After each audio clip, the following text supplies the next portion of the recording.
All right, good morning and happy Sunday, everybody. Hope you can hear me. My name is Matt Neese. I am the South Carolina Policy Coordinator for the Carolina Farm Stewardship Association. We are here on our last day. We made it to the final day of our Sustainable Agriculture Conference. We've got a great few programs left here for you leading up into our keynote later this morning.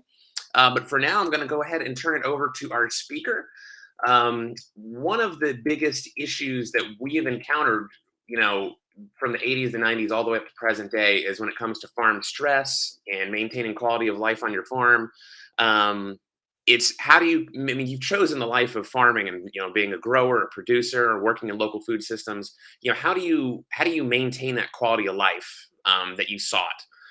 And so, turning it over to our speaker here, this is an issue that we have definitely heard a lot about. And so, we're excited you're here today for creating a quality of life on your profitable farm. And with that, Ben, turn it over to you. Awesome. Thank you, Matt. Appreciate it. I appreciate everything that CFSA is doing. Y'all are doing great work. It's a great organization. Thank you so much for putting on this conference. Welcome. My name is Ben Grimes. I am the owner here. This sun is, here, let's do this. Hopefully that's a little better. I'm the owner of Dawnbreaker Farms in Hurdle Mills, North Carolina. That's about 35 minutes north of Durham. I have a couple other agricultural enterprises. One is Carolina Pastures, which is a collective of pasture-based farmers, as well as dependable poultry processors, where we process pastured poultry for farmers in the state. What I'm here to talk to you about today is managing your farm and creating a quality of life on your farm, managing for profit, and just making sure that the business side of it works well. This is the topic that we don't really talk a lot about in farming, and I think one that is really important because it's a big reason why farms fail. Most farms fail because of burnout, whether they're overworked, underpaid. It's usually one of those two things, or relationships collapse. In my experience, all three of those happen. So we'll talk about those as we get going. I think that a lot of things that you hear in conferences, you see that there are people who talk a lot about different things and talk about either production models or ways that they run a business, et cetera, et cetera. But I think that what you don't see a lot is farmers who are actually doing it. I think that you see people who are making money talking about it, whether on the conference circuit, or they're writing books about it, or they are doing online courses about it. But very few of these people who are well known in agricultural for their models of production are actually making money, or at least most of their money, doing what they're saying they're doing. Everything that I'm telling you about is how I manage my life. 100% of the money that I have has come from my farm, has come from the businesses based on my farm and the production that we do on my farm. I do not have any family money, do not have any family land. I do not have a spouse with any money. I have none of that. So really everything here is from a real working perspective of what I am doing. So my PowerPoint probably isn't the fanciest, and I'm not a professional speaker, but I think everything that I have here is really, really valuable information. I guess I don't know where you guys are at. I don't know if you're homesteaders, you wannabe farmers, you're advanced farmers, whatever. Maybe you're someone who's on the conference circuit and now you hate me, but that's cool. I think that I'd love to know more about who you are. It's kind of one of the limitations of this model. And I could tailor a little bit what I'm saying. But since I don't have that, I'm just going to go along with what is in my presentation, what's in my PowerPoint, and hopefully that it resonates with you and helps you along in your journey. So here's my story. And so, I am a farmer, as I said. Dawnbreaker Farms is my farm. I raise pigs currently, and for the last few years and for the foreseeable future. I raise pigs, chickens, ducks, and turkeys. Each one of these enterprises is profitable. Each one of these enterprises has a role on my farm, both ecologically as well as economically. This is me actually at the CFSA tour, farm tour back in 2017, I think. Um, Always a good time. I'll miss that. I miss the when big crowds come out to the farm, get to show them what I'm doing. Everyone loves the pigs. So yeah, that's my farm. But I wasn't always a farmer. I actually grew up not too far from that iconic building in Seattle, Washington. So I am a city kid. I was a city kid. I lived in Seattle. I lived in cities until I was 27, except for a few extra years in college when I lived in a smaller town. But I am through and through a city kid. No one in my family was farmers for multiple generations. Um, I didn't have a grandpa who lived on the farm. You know, I was a city kid. My grandparents on my mom's side live in New York City or outside of New York City. And then on my dad's side, they lived in a small town in eastern Washington, but not agricultural people. Um, what I did grow up with is a family of entrepreneurs, of small business people, of go getters. That's my background. And so, I came into farming. Um, I was in college and I started, growing up in Seattle in the Northwest, you have this ecological kind of stream running through you. And it's very common. And, there's this mentality in the Northwest where we want to preserve, conserve, recycle. And I was very much into that. That was definitely my mindset is, reduce, recycle, and reuse. And here I was in college and I started learning about the American food system. And I realized just how environmentally destructive this food system was. And that by the very fact of my eating, it was negating all of the efforts that I was doing to try to do those three R's. Because even if I reduced and recycled, the food that I was eating was absolutely destructive to the world around me. And I said to myself, well, there has to be a better way. Like most kids out of college, I went and got an office job. And there was still this kind of, in the back of my head, this resonating feeling that I had to learn about food and food production. And I got this office job and I absolutely hated it. I was indoors and, wearing business casual clothing, and I had no windows. I had no access to the outside world, but I did have a lot of downtime. And so on that downtime, I started researching farms, and I started researching farms around me. And I decided, you know what? Come springtime, I'm going to quit this job and go work on a farm. And so that's exactly what I did. I was 23 at the time. I had more hair than I do now, and I worked on this organic vegetable farm, and it was fantastic. And I think that it taught me, one, growing food as a just absolutely natural part of our lives, and two, kind of the connection with the land, something that I never had. Growing up, my dad planted thousands of bulbs, flower bulbs, but we didn't really grow food. Um, and so this was the first time that I had an abundant amount of food growing around me and eating fresh from the ground. It was just this fantastic experience that I really loved. Um, and then I think, like a lot of people, I went off in a different direction. And for 4 years, I lived overseas in a city, and I kept a garden, but I was not able to, pursue agriculture as any career. And I spent a lot of my time reading books. And I think this is where I went wrong. I read a lot of books, which are probably books that you have read, books that are readily available in the, beginning farmer lexicon. These are some books that I actually read and that I really enjoy and I think actually have a lot of value. But they do not have a value in teaching you how to farm.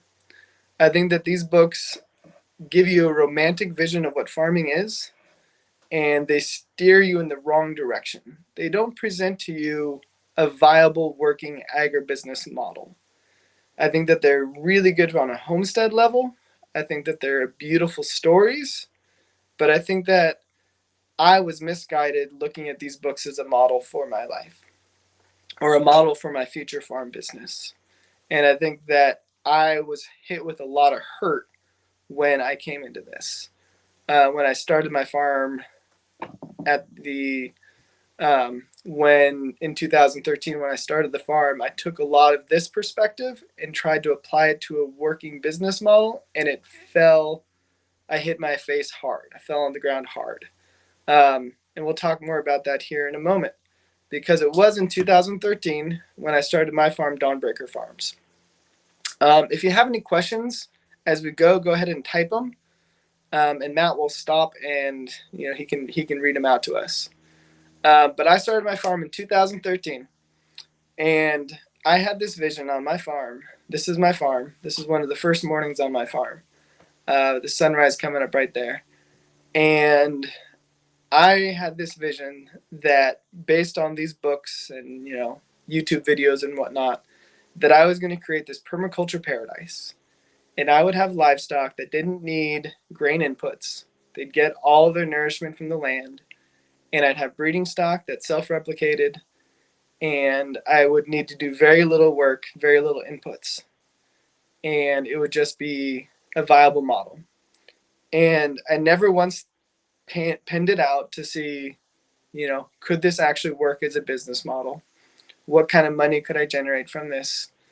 And is there anyone actually in the world doing this today?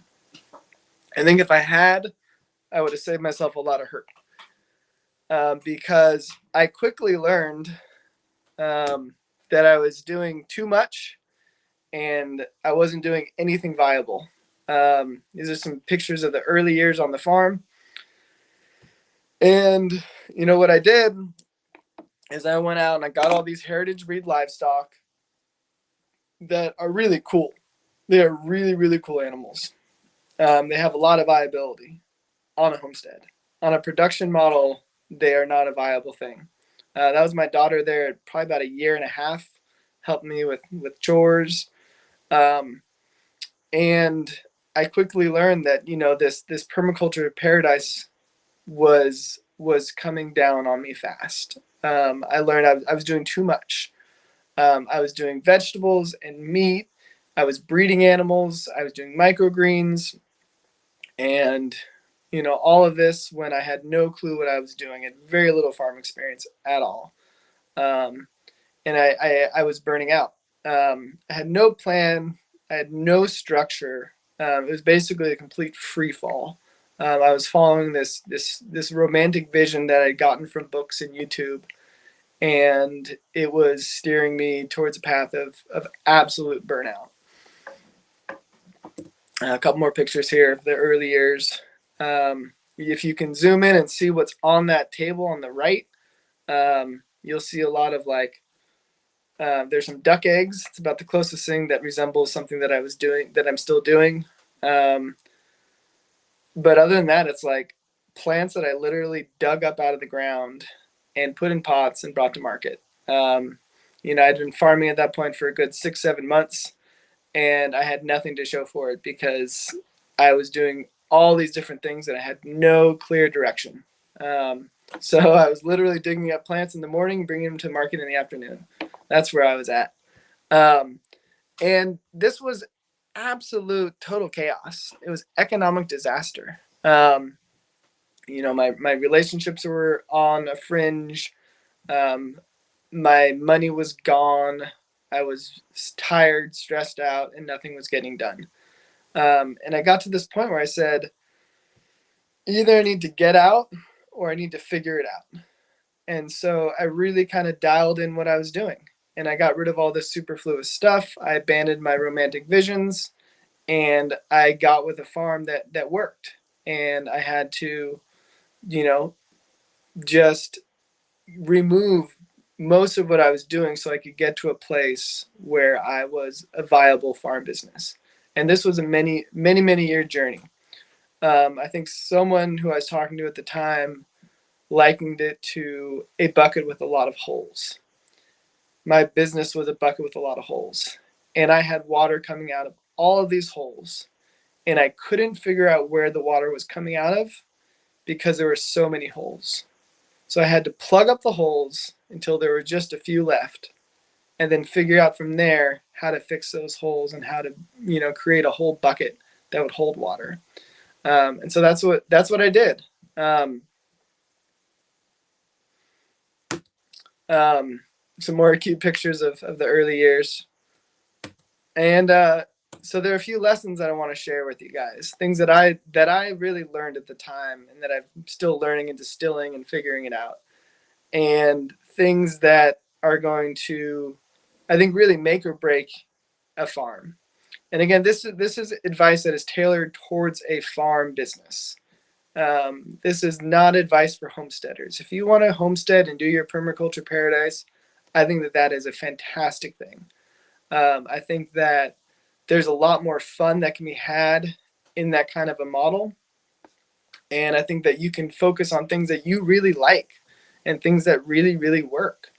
And you don't have to do the things that you don't like. I think that's a beautiful system.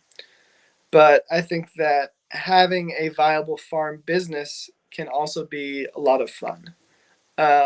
While I did have to give up a romantic vision about what farming was, I'm still farming. And this is my full time job. And I love it. And I couldn't be happier doing anything else. And so I think that it's a lot more romantic for me to be a scaled up agribusiness than it is to have given up and have to go get another job. Which I forgot to say, I did have to do back in those early years. When I started the farm and everything was total failure, I had to go get another job. And those 2.5 years I had another job were probably some of the most stressful years of my life. And of all the things that happened, I want to, I guess, pave a way so that you don't have to do that, because it is not fun. And again, I'm not speaking from some hypothetical perspective. This is real world experiences that I had and that I'm sharing with you. This isn't some, PhD talking here. This isn't a career conference goer or a book writer. I don't have a book out. I don't have an online course. This is information that I really think will help you create a viable farm business. So first lesson, farming is hard. It is damn hard. There is nothing out there in the whole world, and I really believe this, that is harder than farming. It is mentally and physically, emotionally, spiritually exhausting. You are out there in all weather, whether it's hot, it's ice, it's muddy, whatever it is, you're out there and you're dealing with whatever it is that's going on that day. And the animals really don't care what day it is. They don't care what the weather is. They're going to do their thing and things are going to go wrong. And it is, physically demanding. You're lifting heavy things. You're moving your body a lot. It can be very stressful when you're trying to get somewhere on a deadline and the pigs decide that they're going to be out that day. And then you have to, stop whatever you're doing and chase those pigs. There are just so many logistics with farming that are impossible to control. And that makes it really, really hard to plan any kind of a systematic approach to your life. And think from an agribusiness perspective, from a business perspective, there is not a harder business out there, except for maybe restaurants because of their really slim margins. But I really think that farming has got to be up there in the top two, if not number one, for the hardest business that there is. From a perspective of cash flow, you have a really, really long time, especially with livestock more than vegetables. You've got a really, really long time between the time that you invest in that product to the time that you get it back. You've got a lot of risk. Things can go wrong. You have a disrespect or a lack of respect in the general community. People don't care what you're doing. Americans don't think about their food, and they generally think that food is just a given and that it should be cheap and available. And I think that the number of times where I've been put down because of the cost of my product is uncountable. And it hurts every single time, even though I've been doing this now for 8 years. It still hurts when someone tells me that my meat is too expensive. And I think that all of these things just line up to make you realize that farming is really, really hard. And, there's no reason to make farming harder. Farming is already hard. Just raising your standard crops, farming is hard. If you start trying to add in dynamics like I did early on, or like the books will tell you to do, it becomes even harder. It becomes impossible. And without some kind of an outside income stream, you can't do it. And so I had you know, to really focus and be able to survive as an agribusiness. And some of the things that I did, and this is, specific for livestock, but I think it can be applicable to vegetables as well, is growing the most commercially viable things. Growing the things that produce quickly, produce abundantly, and make money. So on my farm, for example, I raise a lot of Cornish cross chickens. And I know there's a lot of talk out there in the world about heritage chickens or about freedom rangers. And I think that those are fantastic options, but they're not an option. They're not a viable option for a viable agribusiness. And I think the reason is because your customers don't care. Your customers are not going to pay any more for a Freedom Ranger than they are for a Cornish cross. Hands down, a Freedom Ranger is a better chicken. And if you don't know what a Freedom Ranger is, it's just an alternative breed of chicken that grows slower. Some people say it has better flavor and it's hardier on pasture, which is all true. But your customer does not care. They're not going to pay you for the extra labor of grow out or the extra costs associated with the birds. They're just looking for a good product, and they're not going to pay any more for the Freedom Ranger or a Cornish cross. In the vegetable world, they're not going to pay any more for an heirloom variety of eggplant or an heirloom cucumber than they are for your standard cucumber that produces in quantity and abundance. And as much as that sucks, that's not our problem as farmers. Our problem today is to be viable agribusinesses. In the future, hopefully, when there's more respect in the food system, we can have more fun and do more fun things. But right now, we just have to get by. And I think that that is okay because, again, being a farmer and being able to do it as a viable income stream, not just for people who have money, outside money, is a lot more romantic than not being able to farm at all. So I think that because farming is so hard, we have to choose our battles and we have to choose the things that make money. So in my case, I gave up the heritage pigs, the heritage turkeys, the heritage chickens, and I just focused on the standard commercial breeds that grow big and fast and that consumers want. Again, if there are any questions about this, feel free to type them in the chat. But we will just carry on. And at any time, if there's a question, we'll stop and address it. Some more lessons. Your time is valuable. Your time is really, really valuable. That's one thing that I learned. And one thing I don't see farmers doing out in the world is valuing their time. I think that, we have this perspective that, oh, if I do it myself, it's free. And, I don't think that that's I think, okay at the very beginning. But even at the very beginning, you should have to tell yourself that this isn't viable until I'm paying myself, and I'm paying myself well. And at my first CFSA conference back in 2014, Richard Wiswall of the Organic Grower's Business Handbook, I think is what it is called, was at the conference. And he said, if you work for free out in your fields, that's fine. But what happens if you break a leg? Is anyone else going to come out there and work for free for you? No, they're going to want money. And so whenever you're pricing yourself, even if you're not at a point where you can pay yourself, always work into the cost of the product your time and be honest with yourself. How long does it really take you to grow that 100 feet of lettuce or those 100 chickens?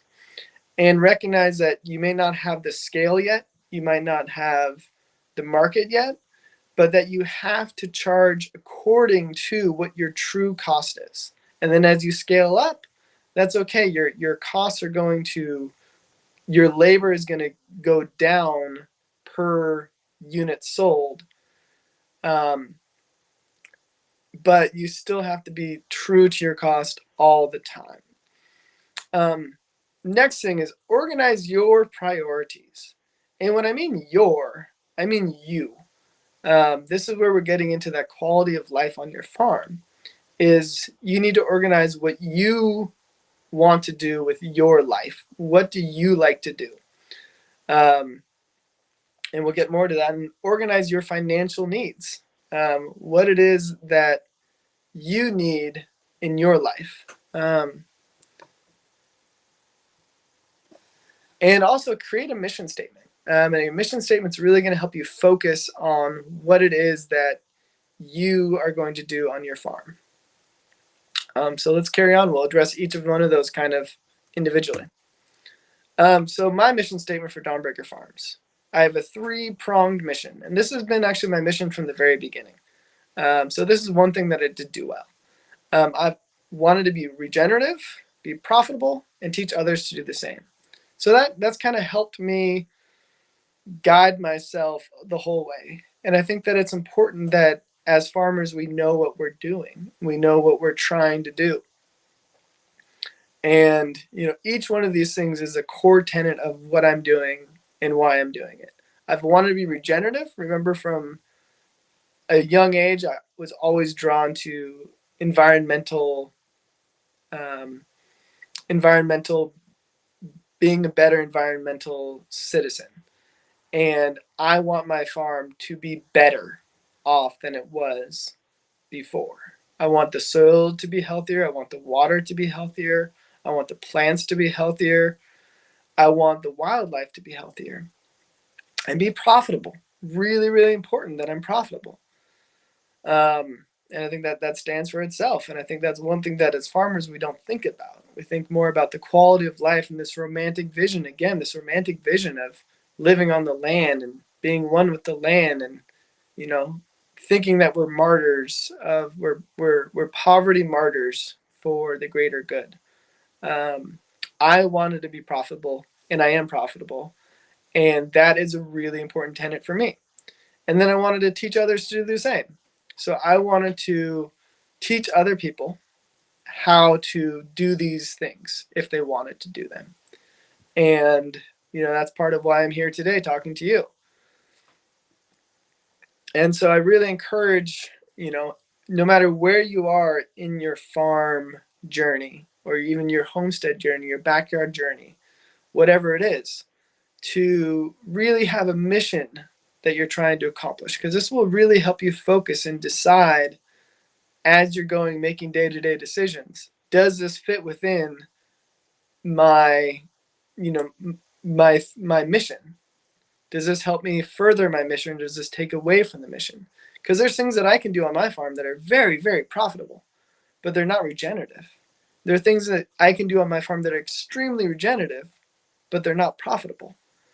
And so both of those need to be points that are held at the same time. Record keeping. I think record keeping is one of the things that I did not do.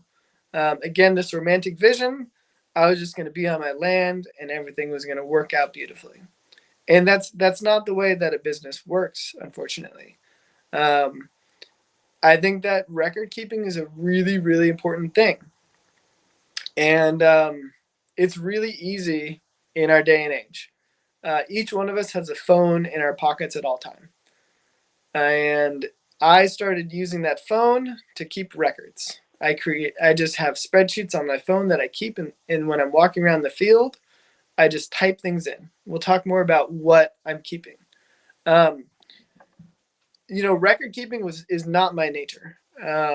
I, as a kid, high school, college, I hated math.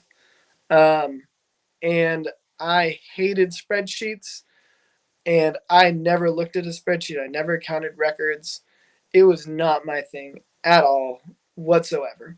But here I was back in 2014, 15, 16, and I was dead broke, and I was determined that I was going to make this business work and that it could work. Um, and so I knew that if I was going to do this, I was going to have to learn to keep records and figure out what things cost. So I started doing it haphazardly at first, and then over time I got into a system, and I just keep Excel spreadsheet. I just have the Excel app on my phone, and it just is really, really easy. But you have to train yourself to do this if you're not already doing it. Just make it a habit. And if you want to know how to make something a habit, um, there's a great book out there about like, what is it even called? Just find a book about how to create habits, and you can learn a lot about it. But in short, instead of picking up your phone to look at Instagram or whatever else you do on your phone, Facebook, email, text messages, instead open up your phone and go to the Excel app. Um, and you just have to train yourself to do that.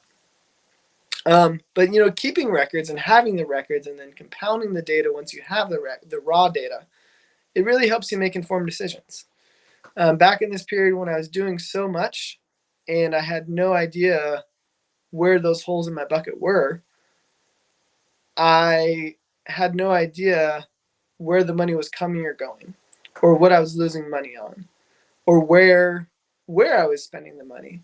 But having the data allows me to make informed decisions and understand how my business is functioning. It helps me understand the profitability of different enterprises and of different batches in the enterprises. Um, and I think that what's really important is you don't need to go overboard here. This should be a quick, easy thing, and at least when you're out in the field. And so what I keep are just really important, vital statistics. So some of the things that I keep are I put time inputs by task, and I just have an app called Hours Tracker, which is really great for that. I sign in and out. It takes 2 seconds.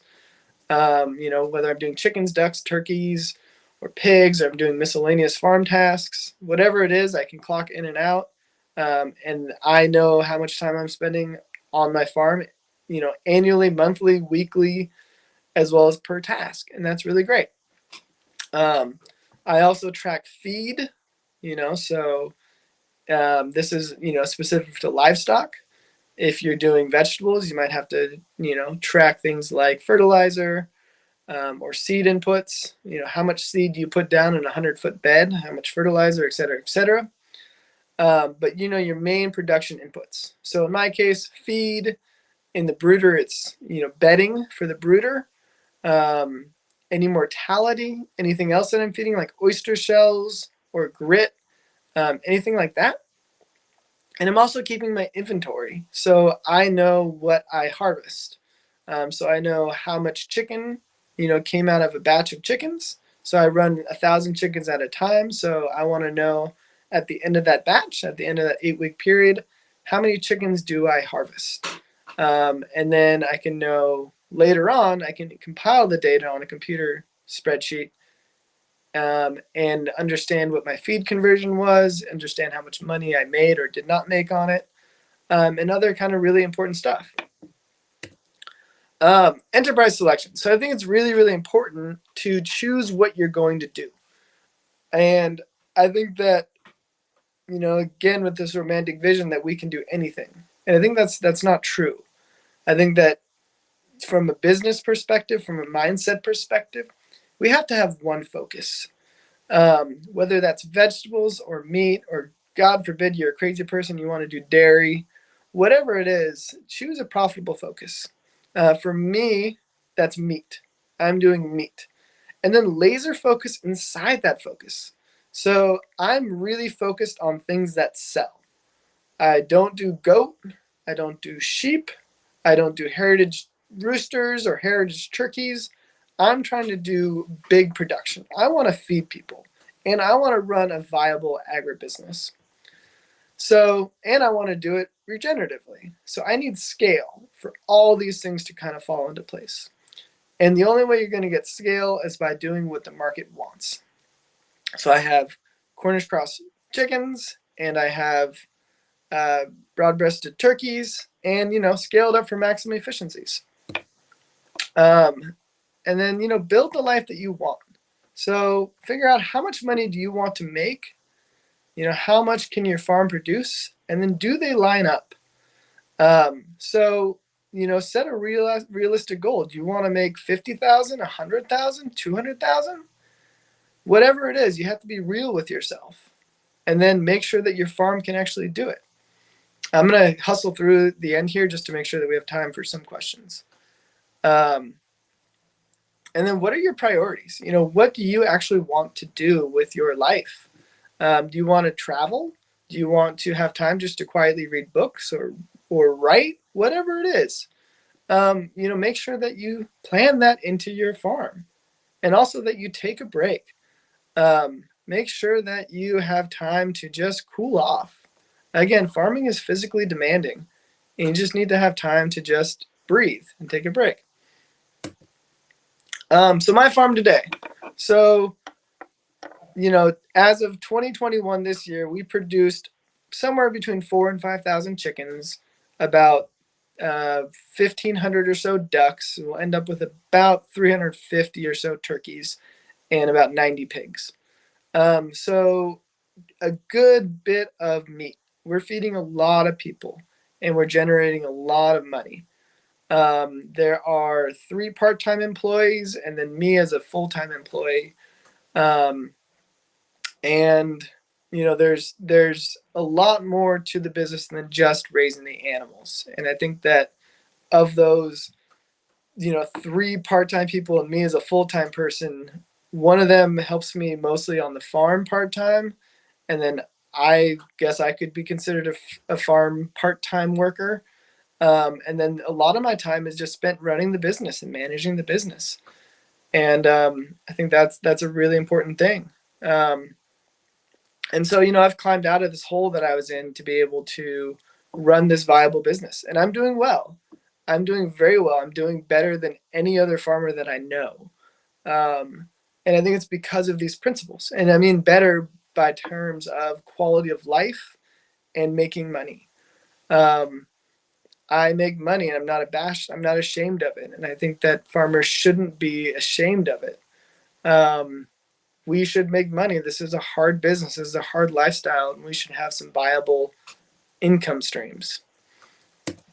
More pictures about the farm. And I love what I do. For all the things that I've said that are hard about farming or that are hard about the business of farming, I love my job. I love what I do. I get excited by what I do. There are hard days, there are hard times, but I really do love farming. And I have made the sacrifices that I'm not able to have my permaculture paradise, or at least not immediately. But now that I'm making money, there's more money to play with. And I can put more money into that, building that permaculture paradise. And that's really fun for me. So don't think that you have to give up your goals in order to build a viable business.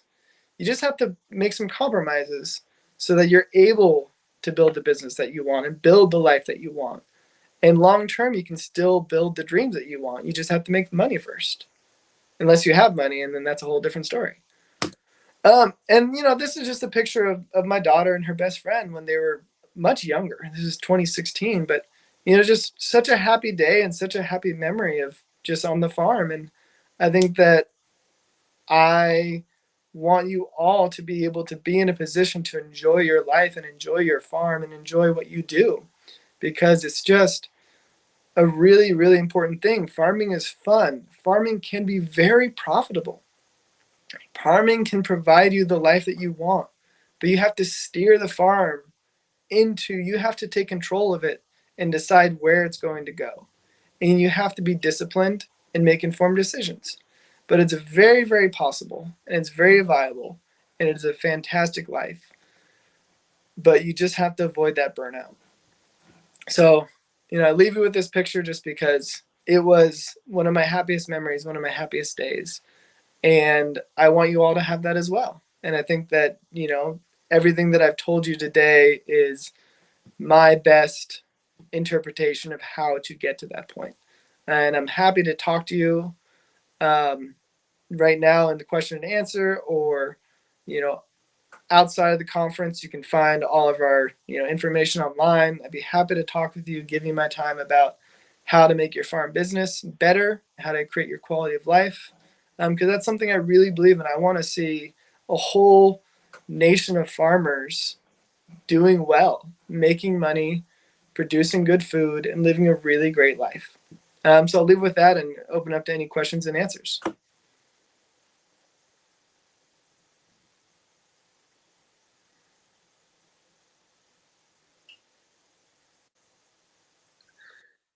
All right, Ben, looking in the chat here, I don't see any questions just yet. That said, you covered pretty much everything I could have hoped to have heard about creating quality of life.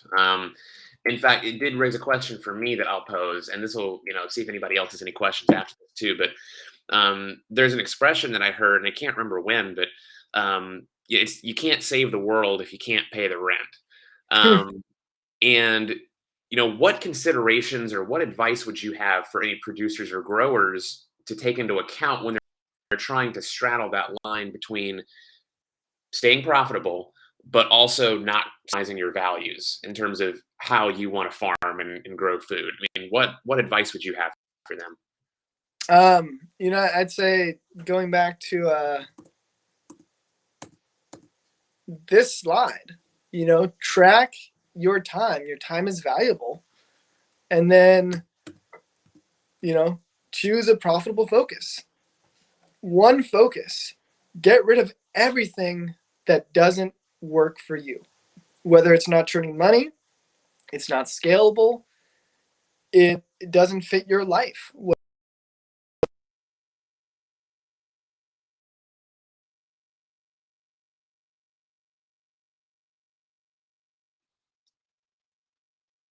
I think we lost some of the audio there, Ben. I can see you talking, but I can't hear you right now.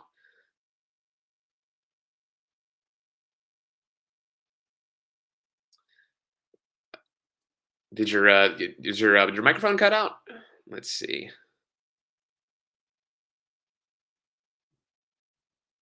Yeah, still got video, but it seems Hello? like the audio. Oh, I can hear you now. I can hear you now.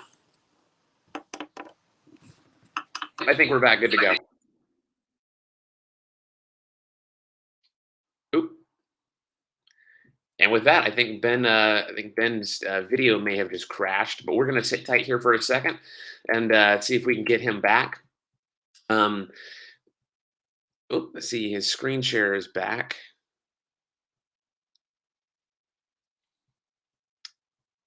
And I see Ben's computer is still on. So Ben, you may not need the video. You may just be able to cut the audio on your. Oh, never mind. Spoke too soon. All There he right, can is. you hear me now? Yep, I can hear you. Okay. Yeah, so I think, now the video, whatever. Really focus on that one focus and do nothing else. And then build from there. So when I went from doing too much to trying to figure out what worked, I cut everything out and I just grew chickens. I just grew as many chickens as I could grow and sell because I knew that worked. And from there, I added on enterprises. I added on turkeys and pigs, and then finally ducks. And I think just choosing what you're going to do and just cutting out everything else. If you're growing vegetables, grow lettuce in a high tunnel and do nothing else but grow lettuce in a high tunnel and do it really, really well. If you're doing eggs, just grow brown eggs. Don't grow those green eggs. Just do the stupid golden comets and do nothing else. Buy them as 4-month-old pullets and just churn those stupid eggs out and sell them. Don't do anything weird like Freedom Rangers or Heritage Guinea Hogs or Kuni Kunis. Do your standard pig. Whatever your enterprise is, really just focus in on that and go from there. I think that's where I see most farms fail to pay themselves is they're doing too much or they're doing weird stuff that doesn't pay. Do the stuff that pays, and once you get to a profitable platform, then you can go from there and add on different enterprises that are more fun. That's true. It definitely pays to be great at one or two things than be okay at 15 or 20 other things. We Absolutely. got a question in the chat here from Gina. She says, I found it's really important for me and my family to spend time not farming. Is this something you have felt too? Yeah, absolutely. So one thing that I do, and I'm assuming by not farming, you mean just taking time off. Is that right, Gina? While waiting for a response, I'm gonna go on that assumption. Generally, now I will say COVID has messed up everything I just talked about. My quality of life all went down the tube with COVID, and I'm just getting to the point where I'm recovering from it because my entire business model just went out the door with COVID, and I had to rebuild the business while I was already traveling down the highway. So kind of. So Gina says yes. So, but what I've been doing, what I'm getting back to being able to do this year, is I do intense production, generally from about March until Thanksgiving. So this week or next week, I do intense production, and then I'm done. I am absolutely done, and it's sacred time. December is pretty slow, but then January and February, there's nothing. I have no livestock on the farm. I have nothing to worry about. And that is really, really sacred time. And it's really, really important for me. And I think for everyone to have that downtime. And that's time where I can just focus on the business. And I have a freezer full of meat. I have, I have about 5, 6 months of inventory in the freezer that I can sell through the winter. I can focus on running a business and figuring out my business. But I do not have to, I don't have to stress about production or about pigs getting out or about chickens being cold or anything. And that's really, really important. That's sacred time to just rebuild and regenerate my own body. And it's also really nasty time to be, trying to farm in the mud. So yeah, Gina, that's really important to me. And I think it's important to everybody and really helps you avoid burnout. And it really creates your quality of life because I got 2 months off every year. And, I can work if I want to. There's projects I work on, but I can also just hang out. And I think that's a time when I travel, I go see family, and I just chill and I do the things that I love personally. And I don't stress about the farm. So yeah, great question, Gina. Great answer. April has a question here. How did you decide how much to estimate your time per hour? You mentioned, being honest with your time. How did you come up to what a number should or ought to be? Yeah, so for that, I went back to what do I want? I first asked myself the question, what do I want to make? How much money do I want to make? And go from there. At the time when I did that, I wanted to make $50,000 a year. And so I paid myself, or at least I worked into that figure, how to pay myself $50,000 a year. And then I worked backwards. So I think you have to ask yourself, what do you want to make? Do you want to, and that's $50,000 a year that, that's straight money. My business pays my mortgage, pays my utilities, pays my car, pays a lot of my living expenses, most of my food. So that's just straight money to me. Is what I wanted was $50,000.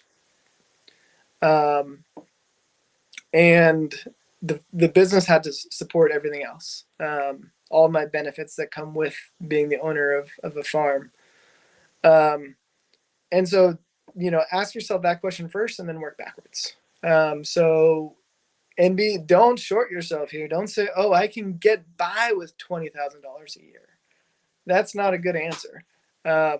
If you're my age or younger, economists are saying we need $1 million to retire.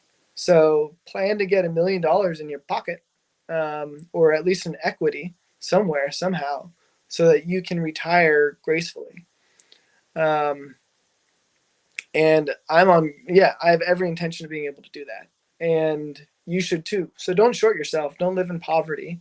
Give yourself a good number. And I promise you, if you have it in your head that you are worth 25, 30, $40 an hour, whatever you want to put down on paper, 60, 80, 100, don't short yourself. And then you'll be able to get there because you'll force the business to be able to do it. And if you never set your sights to it, you'll never be able to get there. So definitely, what do you want? And then force the business to be able to provide it. Awesome. Awesome. Great question. Great answer. Another question here. Do you do home delivery or how does that work for you? Yeah. So again, COVID, totally changed my business model. If you had asked me back in early 2020 what I do home delivery, I'd say, no way. That sounds crazy. We do it now, and it's really not that bad. I actually like it. I'd rather do home delivery than a farmer's market. Your sale at the farm, like my average sale at the farmer's market is like $25. Home delivery, it's 52. So you're getting double it. It costs me a lot of money to go to the farmer's market. It's 17, $20, whatever it is, to go set up a booth, but you got to get there. You got to pay yourself the time there. You got the gas. You got all of your coolers and your tents and your whatnot.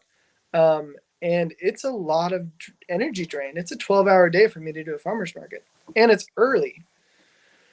So I think that all of those factors, home delivery is easier. I personally do not like driving around doing them. One of my part-time employees is delivery driver, and she's great, and it's really, really, it's fantastic to just be able to I pack the orders and then they get delivered. So, and we do a wide area. We do Eastern Chatham, Orange, Durham, and Wake County. So a pretty wide area. If you're not familiar, it's the entire triangle area of Central North Carolina. But I also do wholesale deliveries. So we're out on the road every week, anyways, doing restaurants or other farmers or grocery stores that buy our product. And so it works well. And I'd rather do home delivery than a farmer's market. Awesome. Great question. Yeah, it's something we've seen too, is that, when COVID hit, all, your delivery system often had to change, whether it's online Yep. sales, farmers markets were closed, home delivery had to be, the new option going forward, roadside stands, and the farms that were able to adapt their business model on the fly were the ones who were able to be the most resilient. Yep. So yeah, it's just a question of, keeping that profit coming in. Yeah. And Um, on that note, like for COVID was a opportunity. I think that with every kind of stress that comes your way, there's opportunity. And COVID catapulted my business out of this kind of mediocre, just doing farmers market. And I was doing fine doing farmers market and restaurants.